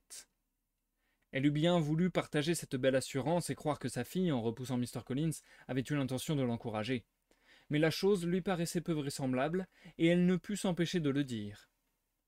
Soyez sûr, Mr. Collins, que Lizzie finira par entendre raison. C'est une fille sotte et entêtée qui ne connaît point son intérêt, mais je me charge de le lui faire comprendre. Permettez, madame, si votre fille est réellement sotte et entêtée comme vous le dites, je me demande si elle est la femme qui me convient. Un homme dans ma situation désire naturellement trouver le bonheur dans l'état conjugal, et si ma cousine persiste à rejeter ma demande, peut-être vaudrait-il mieux ne pas essayer de la lui faire agréer de force. Sujette à de tels défauts de caractère, elle ne me paraît pas faite pour assurer ma félicité. Monsieur, vous interprétez mal mes paroles, s'écria Mrs. Bennet alarmée. Lizzie ne montre d'entêtement que dans des questions de ce genre. Autrement, c'est la meilleure nature qu'on puisse rencontrer. Je vais de ce pas trouver Mr. Bennet, et nous aurons tôt fait à nous deux de régler cette affaire avec elle. Et sans lui donner le temps de répondre, Elle se précipita dans la bibliothèque où se trouvait son mari. « Ah, Mr. Bennet !» s'exclama-t-elle en entrant. « J'ai besoin de vous tout de suite. Venez vite obliger Lizzie à accepter Mr. Collins. Elle jure ses grands dieux qu'elle ne veut pas de lui. Si vous ne vous hâtez pas, il va changer d'avis, et c'est lui qui ne voudra plus d'elle. » Mr. Bennet avait levé les yeux de son livre à l'entrée de sa femme, et la fixait avec une indifférence tranquille que l'émotion de celle-ci n'arriva pas à troubler. « Je n'ai pas l'avantage de vous comprendre, » dit-il quand elle eut fini. « De quoi parlez-vous donc ?»« Mais de Lizzie et de Mr. Collins. Lizzie dit qu'elle ne veut pas de Mr. Collins, et Mr. Collins commence à dire qu'il ne veut plus de Lizzie. »« Et que puis-je faire à ce propos? Le cas me semble plutôt désespéré. Parlez à Lizzie, dites-lui que vous tenez à ce mariage. Faites-la appeler, je vais lui dire ce que j'en pense. » Mrs. Bennet sonna et donna l'ordre d'avertir Miss Elizabeth, qu'on la demandait dans la bibliothèque. « Arrivez ici, mademoiselle, » lui cria son père dès qu'elle parut. « Je vous ai envoyé chercher pour une affaire d'importance. Mr. Collins, me dit-on, vous aurait demandé en mariage. Est-ce exact? » « Très exact, » répondit Elizabeth. « Vous avez repoussé cette demande. »« Oui, mon père. »« Fort bien. Votre mère insiste pour que vous l'acceptiez. C'est bien cela, Mrs. Bennet. »« Parfaitement. Si elle s'obstine dans son refus, je ne la reverrai de ma vie. »« Ma pauvre enfant, vous voilà dans une cruelle alternative. À partir de ce jour, vous allez devenir étrangère à l'un de nous deux. Votre mère refuse de vous revoir si vous n'épousez pas Mr. Collins, et je vous défends de reparaître devant moi si vous l'épousez. » Elizabeth ne put s'empêcher de sourire à cette conclusion inattendue. Mais Mrs. Bennet, qui avait supposé que son mari partageait son sentiment, fut excessivement désappointée. « Mr. Bennet, à quoi pensez-vous de parler ainsi? Vous m'aviez promis d'amener votre fille à la raison. »« Ma chère amie, » répliqua son mari, « veuillez m'accorder deux faveurs. La première, c'est de me permettre en cette affaire le libre usage de mon jugement, et la seconde, de me laisser celui de ma bibliothèque. Je serais heureux de m'y retrouver seul le plus tôt possible. » Malgré la défection de son mari, Mrs. Bennet ne se résigna pas tout de suite à s'avouer battue. Elle entreprit Elizabeth à plusieurs reprises, la suppliant et la menaçant tour à tour. Elle essaya aussi de se faire une alliée de Jane, mais, avec toute la douceur possible, celle-ci refusa d'intervenir. Quant à Elizabeth, tantôt avec énergie, tantôt avec gaieté, elle repoussa tous les assauts, changeant de tactique, mais non de détermination. Mr. Collins, pendant ce temps, méditait solitairement sur la situation. La haute opinion qu'il avait de lui-même l'empêchait de concevoir les motifs qui avaient poussé sa cousine à le refuser, et, bien que blessé dans son amour-propre, il n'éprouvait pas un véritable chagrin. Son attachement pour Élisabeth était un pur effet d'imagination, et la pensée qu'elle méritait peut-être les reproches de sa mère éteignait en lui tout sentiment de regret. Pendant que toute la famille était ainsi dans le désarroi, Charlotte Lucas vint pour passer la journée avec ses amis. Elle fut accueillie dans le hall par Lydia qui se précipita vers elle en chuchotant. « Je suis contente que vous soyez venue, car il se passe ici des choses bien drôles. Devinez ce qui est arrivé ce matin. Mr. Collins a offert sa main à Lizzie, et elle l'a refusée. » Charlotte n'avait pas eu le temps de répondre, qu'elles étaient rejointes par Kitty, pressée de lui annoncer la même nouvelle. Enfin, dans la salle à manger, Mrs. Bennet, qu'elles y trouvèrent seule, reprit le même sujet et réclama l'aide de Miss Lucas, en la priant d'user de son influence pour décider son amie à se plier aux vœux de tous les siens. « Je vous en prie, chère Miss Lucas, dit-elle d'une voix plaintive, faites cela pour moi. Personne n'est de mon côté, personne ne me soutient, personne n'a pitié de mes pauvres nerfs. » L'entrée de Jane et d'Elizabeth dispensa Charlotte de répondre. « Et justement la voici, » poursuivit Mrs. Bennet, aussi tranquille, aussi indifférente que s'il s'agissait du chat de Perse. Tout lui est égal, pourvu qu'elle puisse faire ses volontés. Mais prenez garde, Miss Lizzie, si vous vous entêtez à repousser toutes les demandes qui vous sont adressées, vous finirez par rester vieille fille, et je ne sais pas qui vous fera vivre lorsque votre père ne sera plus là. Ce n'est pas moi qui le pourrai, je vous en avertis. Je vous ai dit tout à l'heure dans la bibliothèque que je ne vous parlerai plus. Vous verrez si je ne tiens pas parole. Je n'ai aucun plaisir à causer avec une fille si peu soumise. Non que j'en ai beaucoup à causer avec personne. Les gens qui souffrent de malaise nerveux comme moi n'ont jamais grand goût pour la conversation. Personne ne sait ce que j'endure. Mais c'est toujours la même chose. On ne plaint jamais ceux qui ne se plaignent pas eux-mêmes. » Ces filles écoutaient en silence cette litanie, sachant que tout effort pour raisonner leur mère ou pour la calmer ne ferait que l'irriter davantage. Enfin, Les lamentations de Mrs. Bennet furent interrompues par l'arrivée de Mr. Collins, qui entrait avec un air plus solennel encore que d'habitude.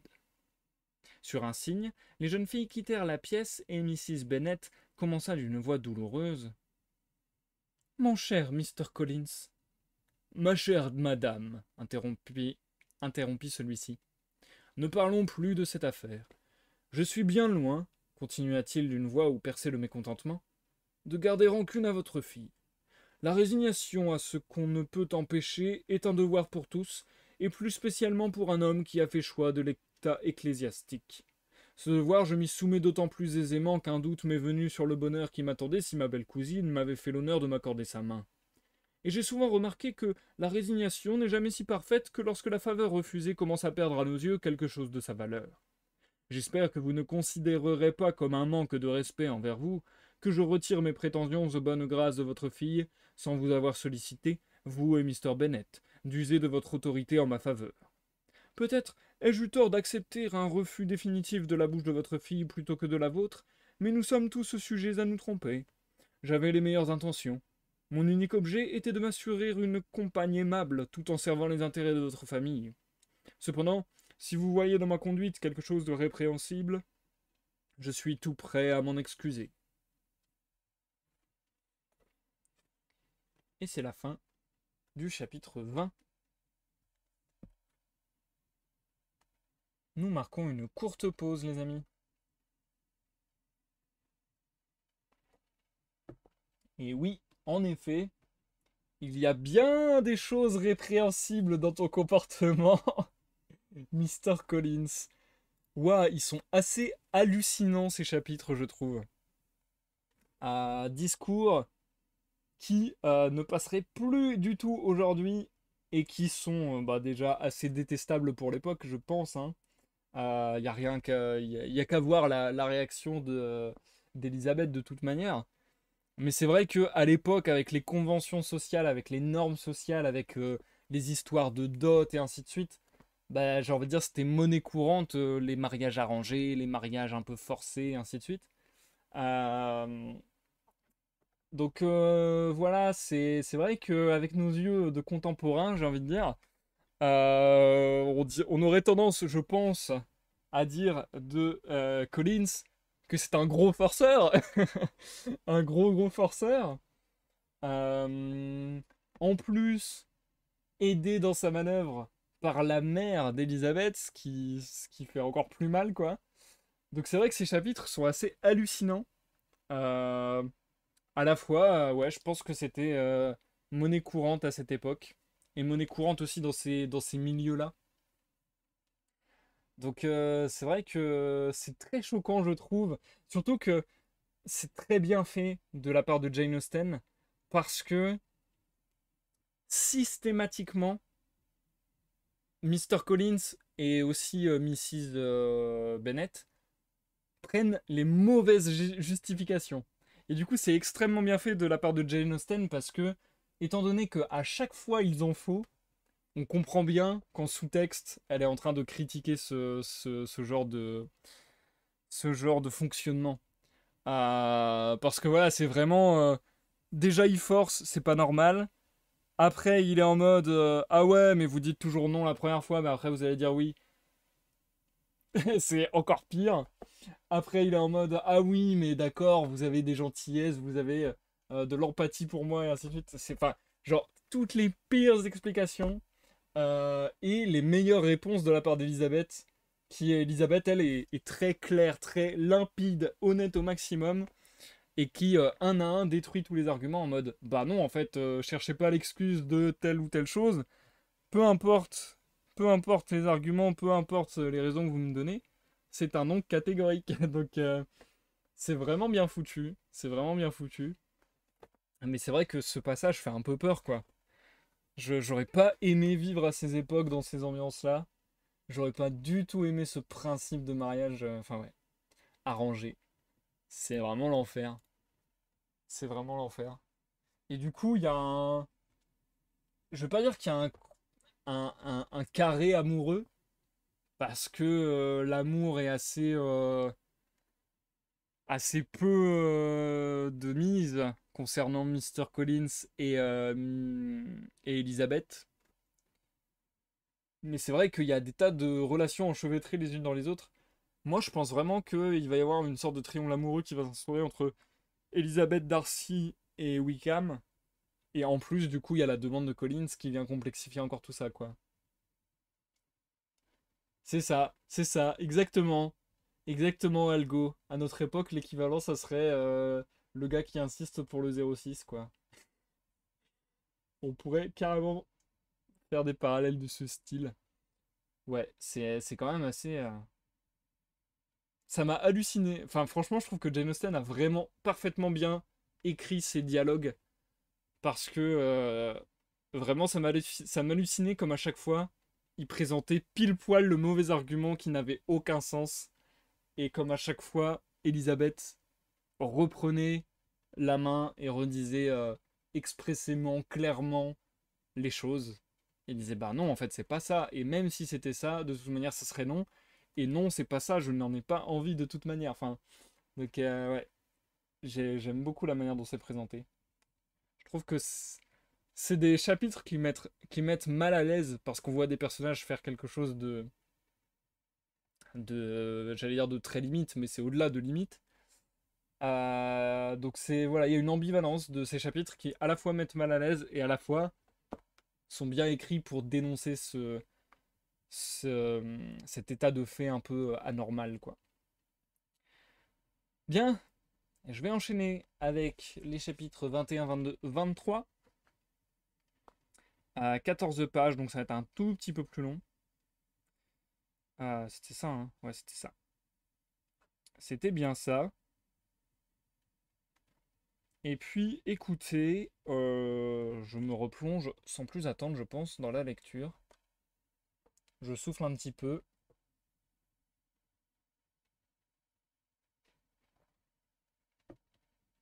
Voilà, je prends le temps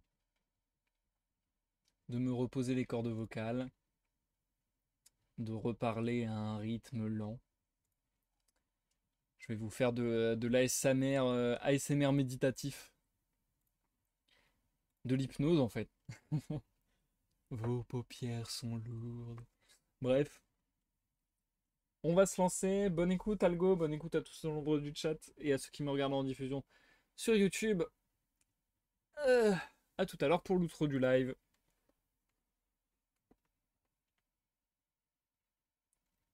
Chapitre 21. La discussion provoquée par la demande de Mr. Collins était maintenant close. Elisabeth en gardait seulement un souvenir pénible et devait encore supporter de temps à autre les aigres allusions de sa mère. Quant au soupirant malheureux, ses sentiments ne s'exprimaient point par de l'embarras ou de la tristesse, mais par une attitude raide et un silence plein de ressentiment. C'est à peine s'il s'adressait à Elisabeth, et les attentions dont il la comblait auparavant se reportèrent sur Miss Lucas, dont la complaisance à écouter ses discours fut un soulagement pour tout le monde, et en particulier pour Elisabeth. Le lendemain, la santé et l'humeur de Mrs. Bennet ne présentaient aucune amélioration, et Mr. Collins, de son côté, continuait à personnifier l'orgueil blessé. Elisabeth s'était flattée de l'espoir que son mécontentement le déciderait à abréger son séjour, mais ses plans n'en paraissaient nullement affectés. Il s'était toujours proposé de rester jusqu'au samedi et n'entendait pas s'en aller à un jour plus tôt. Après le déjeuner, les jeunes filles se rendirent à Meryton pour savoir si Mr. Wickham était de retour. Comme elles entraient dans la ville, elles le rencontrèrent lui-même, et il les accompagna jusque chez leur tante, où son regret d'avoir manqué le bal de Neverfield et la déception que tout le monde en avait éprouvée furent l'objet de longs commentaires.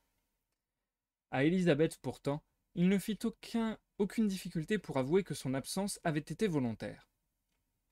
À mesure que la date du bal se rapprochait, dit-il, j'avais l'impression de plus en plus nette que je ferais mieux d'éviter une rencontre avec Mr. Darcy.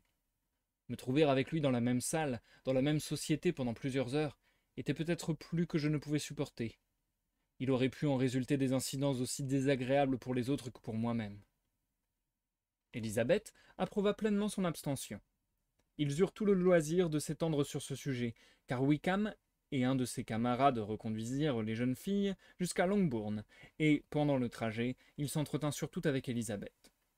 Touchée d'un empressement aussi flatteur, elle profita de l'occasion pour le présenter à ses parents.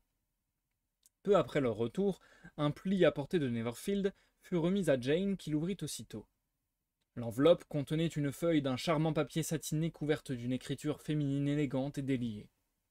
Élisabeth vit que sa sœur changeait de couleur en lisant et qu'elle s'arrêtait spécialement à certains passages de la lettre.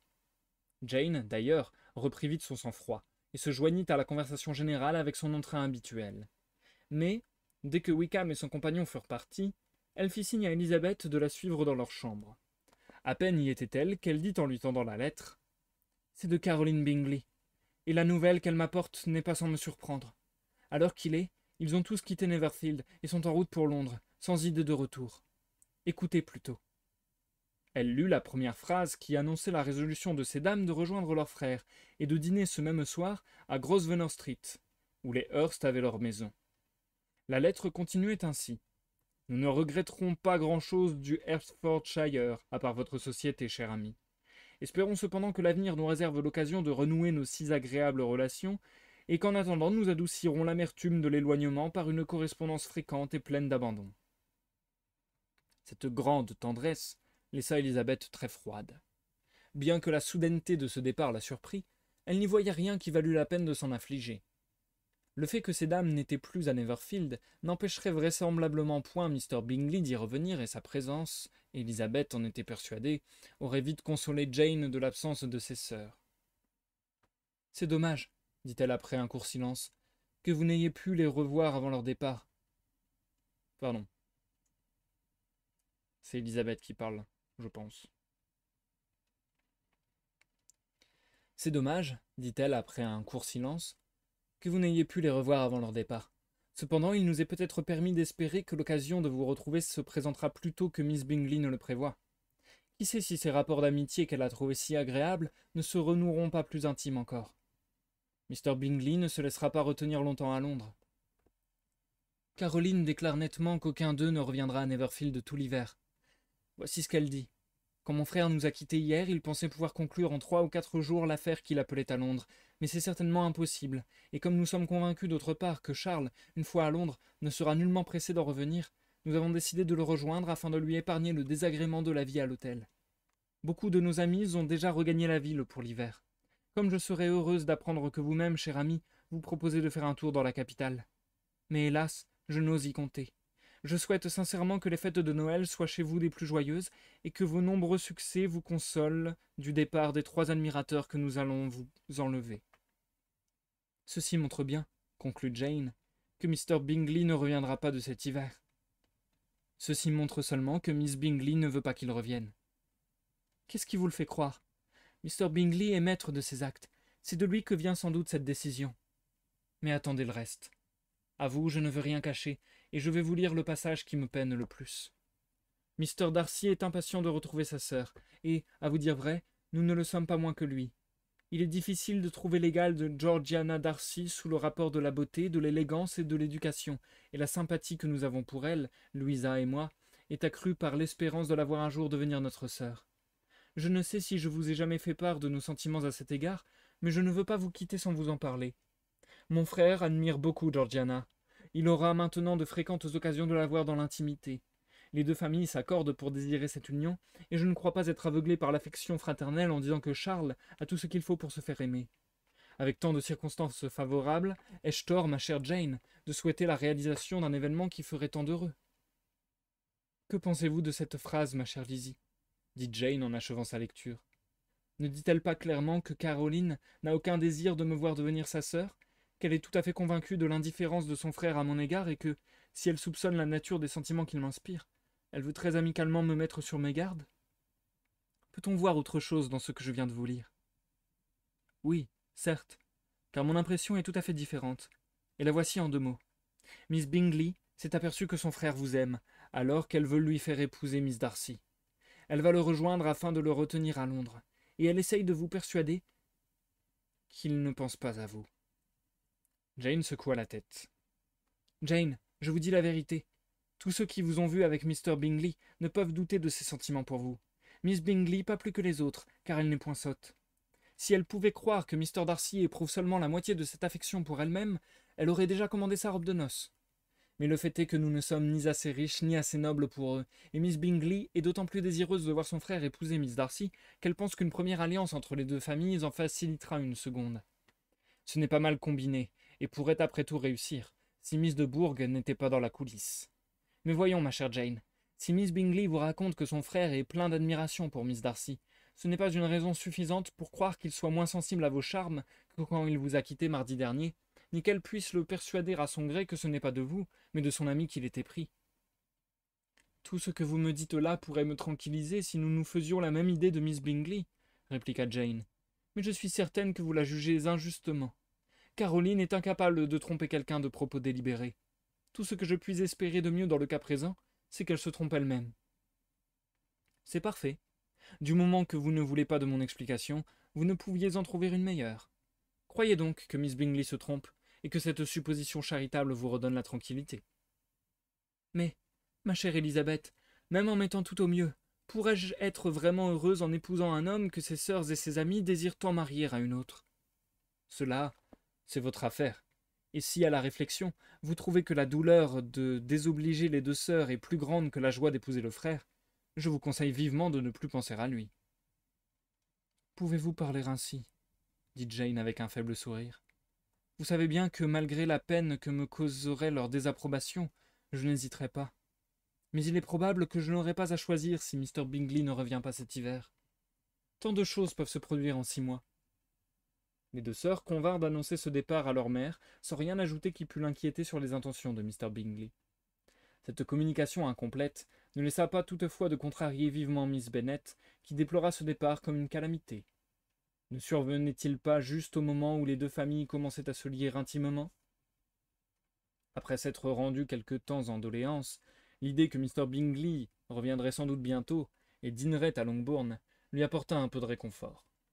En l'invitant, elle avait parlé d'un repas de famille, mais elle décida que le menu n'en comporterait pas moins 2 services complets.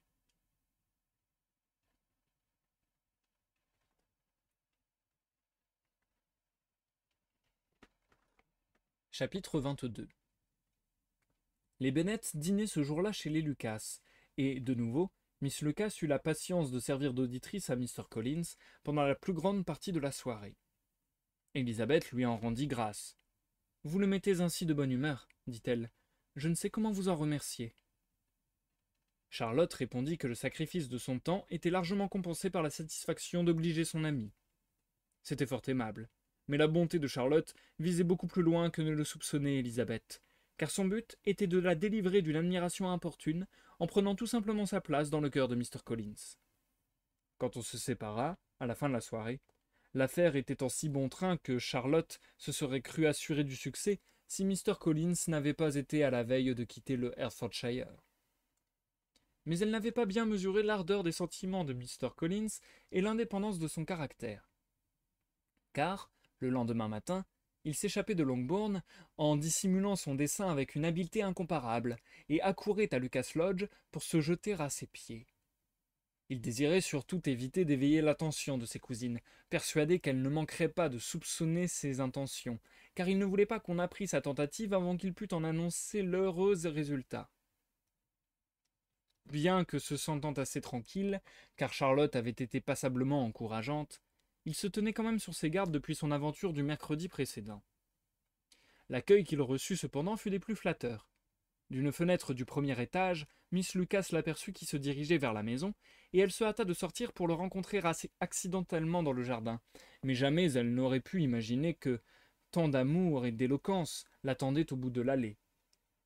En aussi peu de temps que le permirent les longs discours de Mr. Collins, tout était réglé entre les deux jeunes gens à leur mutuelle satisfaction, et, comme ils entraient dans la maison, Mr. Collins suppliait déjà Charlotte de fixer le jour qui mettrait le comble à sa félicité. Si une telle demande ne pouvait être exaucée sur le champ, l'objet de sa flamme ne manifestait du moins aucune inclination à différer son bonheur. L'inintelligence dont la nature avait gratifié Mr. Collins n'était pas pour faire souhaiter des fiançailles prolongées avec un tel soupirant, et Miss Lucas, qui l'avait accepté dans le seul désir de s'établir honorablement, se souciait assez peu que la date du mariage fût plus ou moins proche. Le consentement de Sir William et de Lady Lucas, demandé aussitôt, fut accordé avec un empressement joyeux. La situation de Mr. Collins faisaient de lui un parti avantageux pour leur fille dont la dot était modeste, tandis que les espérances de fortune du jeune homme étaient fort belles. Avec un intérêt qu'elle n'avait encore jamais éprouvé, Lady Lucas se mit tout de suite à calculer combien d'années Mr. Bennet pouvait bien avoir encore à vivre. Et Sir William déclara que lorsque son gendre serait en possession du domaine de Longbourn, il ferait bien de se faire présenter à la cour avec sa femme. Bref, toute la famille était ravie. Les plus jeunes filles voyaient dans ce mariage l'occasion de faire un peu plus tôt leur entrée dans le monde, et les garçons se sentaient délivrés de la crainte de voir Charlotte mourir vieille fille. Charlotte elle-même était assez calme. Parvenue à ses fins, elle examinait maintenant le fruit de sa victoire, et ses réflexions étaient, somme toute, satisfaisantes. Mr. Collins n'avait évidemment ni intelligence ni charme. Sa conversation était ennuyeuse, et dans l'ardeur de ses sentiments, il entrait sans doute moins d'amour que d'imagination. Mais tel qu'il était, c'était un mari. Or, sans se faire une très haute idée des hommes, Charlotte Lucas avait toujours eu la vocation et le désir de se marier. Elle voyait dans le mariage la seule situation convenable pour une femme d'éducation distinguée et de fortune modeste, car, s'il ne donnait pas nécessairement le bonheur, il mettait du moins à l'abri des difficultés matérielles. Arrivée à l'âge de 27 ans, et n'ayant jamais été jolie, elle appréciait à sa valeur la chance qui s'offrait à elle. Ce qui la gênait le plus, c'était la surprise qu'elle allait causer à Elizabeth Bennet, dont l'amitié lui était particulièrement chère. Elizabeth s'étonnerait sûrement, la blâmerait peut-être, et, si sa résolution ne devait pas en être ébranlée, elle pourrait du moins se sentir blessée par la désapprobation de sa meilleure amie. Elle résolut de lui faire part elle-même de l'événement, et quand Mr. Collins, à l'heure du dîner, se mit en devoir de retourner à Longbourn, elle le pria de ne faire aucune allusion à leur fiançailles devant la famille Bennet. La promesse d'être discret fut naturellement donnée avec beaucoup de soumission, mais elle ne fut pas tenue sans difficulté. La curiosité éveillée par la longue absence de Mr. Collins se manifestant à son retour par des questions tellement directes qu'il lui fallut beaucoup d'ingéniosité pour les éluder toutes, ainsi que beaucoup d'abnégation pour dissimuler un triomphe qu'il brûlait de publier.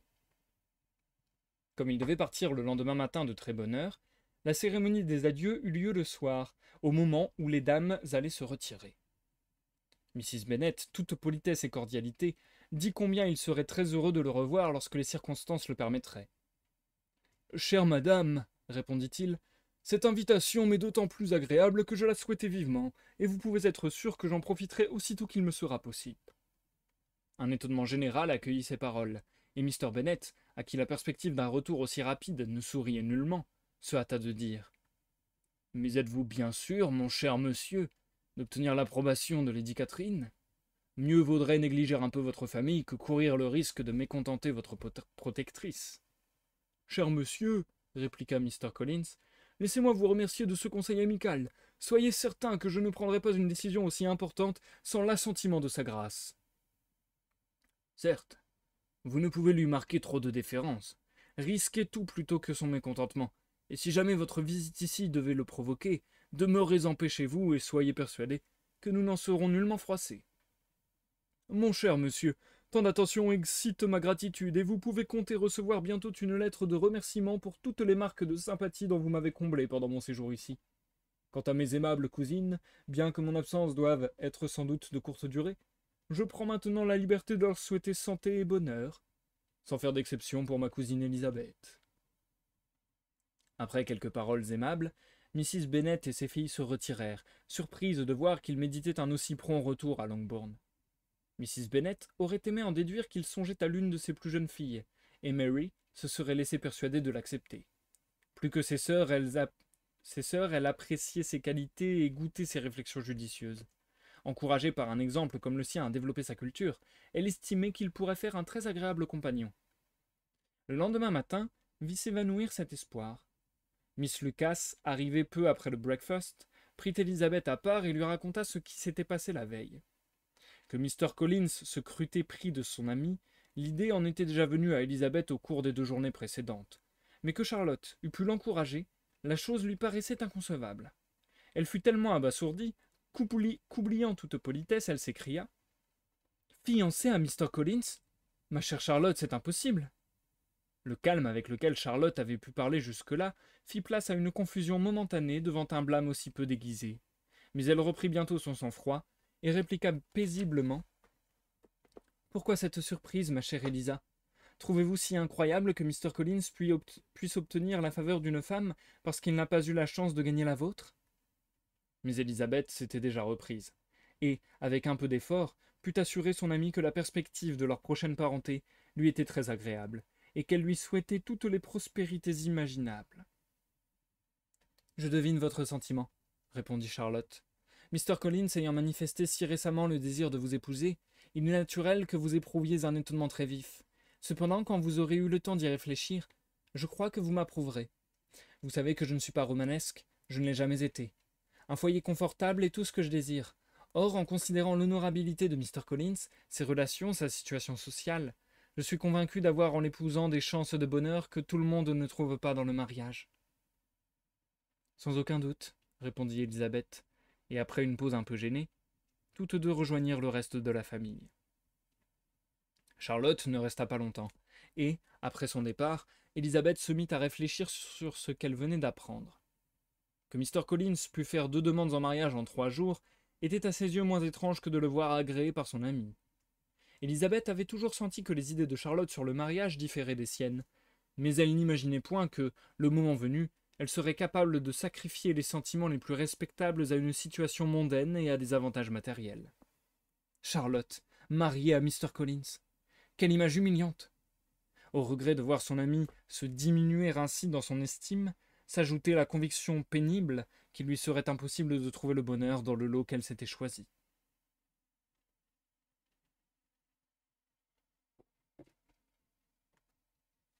Chapitre 23. Élisabeth, qui travaillait en compagnie de sa mère et de ses sœurs, se demandait si elle était autorisée à leur communiquer ce qu'elle venait d'apprendre, lorsque Sir William Lucas lui-même fit son entrée, envoyé par sa fille pour annoncer officiellement ses fiançailles à toute la famille. Avec force compliments, et en se félicitant pour son compte personnel de la perspective d'une alliance entre les deux maisons, il leur fit part de la nouvelle qui provoqua autant d'incrédulité que de surprise.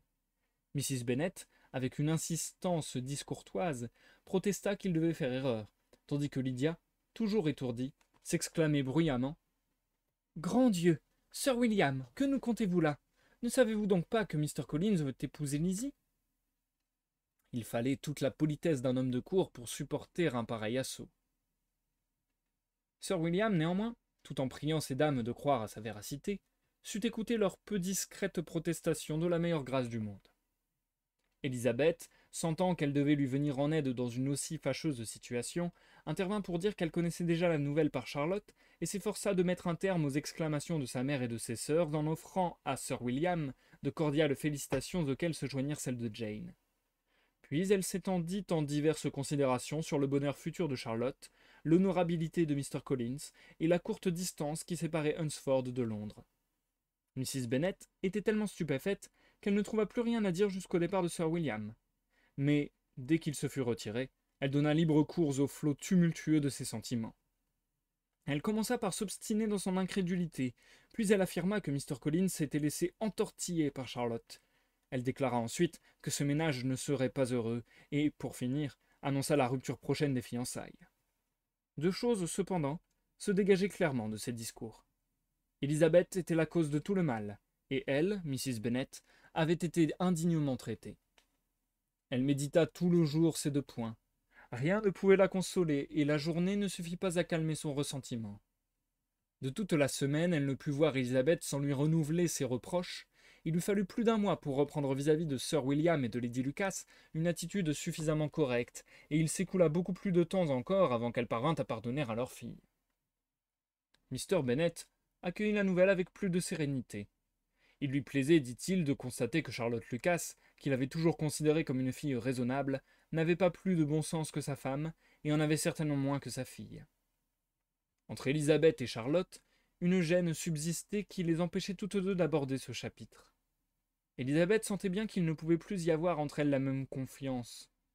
Désappointée par Charlotte, elle se tourna avec plus d'affection vers sa sœur, sur la droiture et la délicatesse de laquelle elle savait pouvoir toujours compter, mais elle devenait chaque jour plus anxieuse au sujet de son bonheur, car Bingley était parti depuis plus d'1 semaine, et il n'était pas question de son retour. Jane avait répondu tout de suite à Caroline, et comptait dans combien de jours elle pouvait raisonnablement espérer une nouvelle lettre. Les remerciements annoncés par Mr. Collins arrivèrent le mardi. Adressée à Mr. Bennet, sa lettre exprimait avec emphase sa gratitude aussi profonde que s'il eût fait un séjour de toute une année dans la famille Bennet. Ce devoir accompli, Mr. Collins annonçait en termes dithyrambiques le bonheur qu'il avait eu de conquérir le cœur de leur aimable voisine et révélait que c'était avec le dessein de se rapprocher d'elle qu'il avait accepté si volontiers leur aimable invitation. Il pensait donc faire sa réapparition à Longbourn 15 jours plus tard. Lady Catherine, ajoutait-il, approuvait si complètement son mariage qu'elle désirait le voir célébré le plus tôt possible, et il comptait sur cet argument péremptoire pour décider l'aimable Charlotte à fixer rapidement le jour qui ferait de lui le plus heureux des hommes. Le retour de Mr. Collins ne pouvait plus causer aucun plaisir à Mrs. Bennet. Au contraire, tout autant que son mari, elle le trouvait le plus fâcheux du monde. N'était-il pas étrange que Mr. Collins vînt à Longbourn au lieu de descendre chez les Lucas? C'était fort gênant et tout à fait ennuyeux. Elle n'avait pas besoin de voir des hôtes chez elle avec sa santé fragile et encore moins des fiancés qui, de tous, sont les gens les plus désagréables à recevoir. Ainsi murmurait Mrs. Bennet, et ses plaintes ne cessaient que pour faire place à l'expression plus amère du chagrin que lui causait l'absence prolongée de Mr. Bingley. Cette absence inquiétait aussi Jane et Elizabeth. Les jours commençaient à circuler à Meryton qu'on ne le reverrait plus de tout l'hiver à Netherfield. Elizabeth elle-même commençait à craindre que Mr. Bingley ne se fût laissé retenir à Londres par ses sœurs. Malgré sa répugnance à admettre une supposition qui ruinait le bonheur de sa sœur et donnait une idée si médiocre de la constance de Bingley, elle ne pouvait s'empêcher de penser que les efforts réunis de deux sœurs insensibles et d'un ami autoritaire, joints au charme de Miss Darcy et au plaisir de Londres, pourraient bien avoir raison de son attachement pour Jane. Quant à cette dernière, l'incertitude lui était, cela va de soi, encore plus pénible qu'à Élisabeth, mais quels que fussent ses sentiments, elle évitait de les laisser voir, et c'était un sujet que les deux sœurs n'abordaient jamais ensemble. Mr. Collins revint ponctuellement 15 jours plus tard, comme il l'avait annoncé, et s'il ne fut pas reçu à Longbourn aussi chaudement que la première fois, il était trop heureux pour s'en apercevoir. Du reste, ses devoirs de fiancé le retenaient presque toute la journée chez les Lucas, et il ne rentrait souvent que pour s'excuser de sa longue absence à l'heure où ses hôtes regagnaient leur chambre. Mrs. Bennet était vraiment à plaindre. La moindre allusion au mariage de Mr. Collins la mettait hors d'elle, et partout où elle allait, elle était sûre d'en entendre parler. La vue de Miss Lucas lui était devenue odieuse, elle ne pouvait sans horreur penser qu'elle lui succéderait à Longbourn, et, le cœur plein d'amertume, elle fatiguait son mari de ses doléances. Oui, Mr. Bennet, il est trop dur de penser que Charlotte Lucas sera un jour maîtresse de cette maison, et qu'il me faudra m'en aller pour lui céder la place.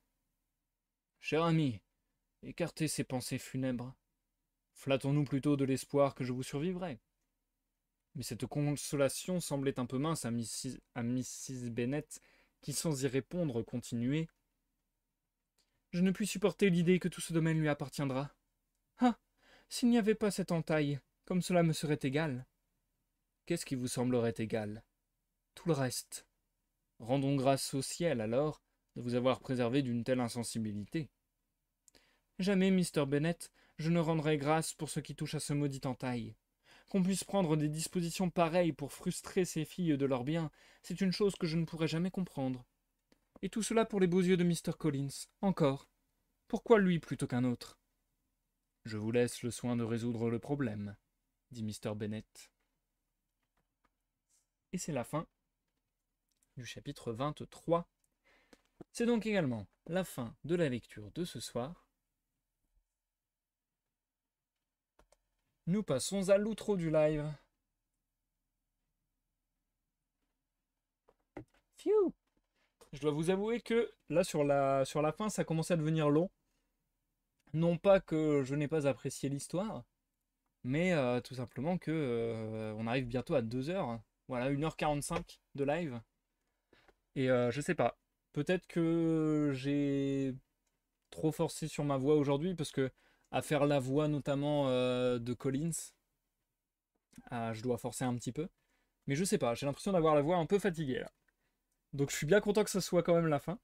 Mais c'était vachement intéressant. Je trouve qu'il se passe plein de trucs en fait. C'est cool qu'on suive pas... Comment dire? Alors on voit que le centre de la vie de ces personnes-là, c'est vraiment les relations, c'est vraiment les mariages arrangés, c'est vraiment les je veux faire partie de la famille d'un tel, je veux devenir la sœur d'un tel, je veux être bien vu par telle ou telle personne et ainsi de suite. Donc voilà, il y a vraiment une préoccupation prépondérante, centrale par rapport aux relations. Euh, J'aime pas trop cette ambiance, etc., etc. Je trouve ça un peu malsain, hein. Et puis encore une fois très hypocrite parce que du coup c'est que des relations calculées, etc., etc. A priori, il y aurait que éventuellement Elizabeth et Mr. Bennett qui échapperaient un peu à ce constat. Euh, mais du coup, force est de constater que il se passe beaucoup de choses parce qu'on s'intéresse aux relations de toutes et tous.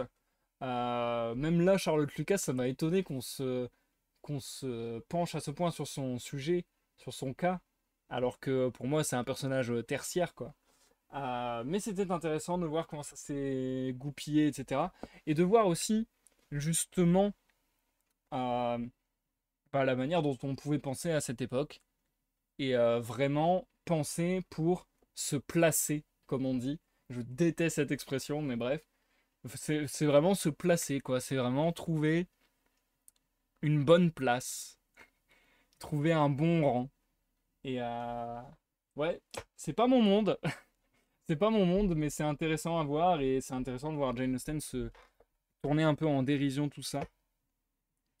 Euh, Avec ouais, des personnages qui n'ont pas de parole, entre guillemets, comme Mr. Collins, capable de faire 2 demandes en mariage en 3 jours.